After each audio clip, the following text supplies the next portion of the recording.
Well, yes, new day and new tariff announcement coming in from US President Donald Trump, who's just imposed 25% tariff on Iran's major business partners or major trading partners. Let's understand where India stands here and what the impact on India is. If you take a look at the India-Iran trade relations, India's exports to Iran in the year 2024 was $1.24 billion.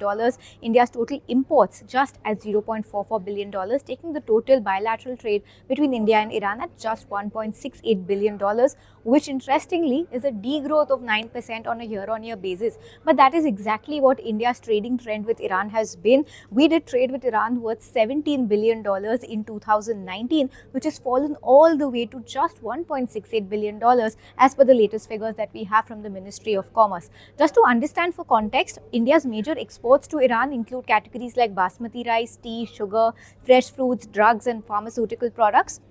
On the flip side, India's major imports from Iran include categories like apples, pistachios, dates and kiwi. But the main question is, how much of India's oil comes from Iran? And you'd be surprised to know it is just 0.04% as of FY25. That is the minuscule amount of oil that India imports from Iran. So absolutely no impact over there. And Iran and Saudi Arabia have in fact lost share to Russia ever since India started getting its major chunk of its oil requirement from Russia. Now, Trump's tariff impact on India, if this is true, comes down to be very minimal. This tariff is mostly aimed towards China because China is Iran's biggest oil buyer. China's share in Iran's oil exports is 89%, so that's a very significant chunk. The other main trade relation that India has with Iran is the Chabahar port. Remember, India operates a terminal at the Chabahar port.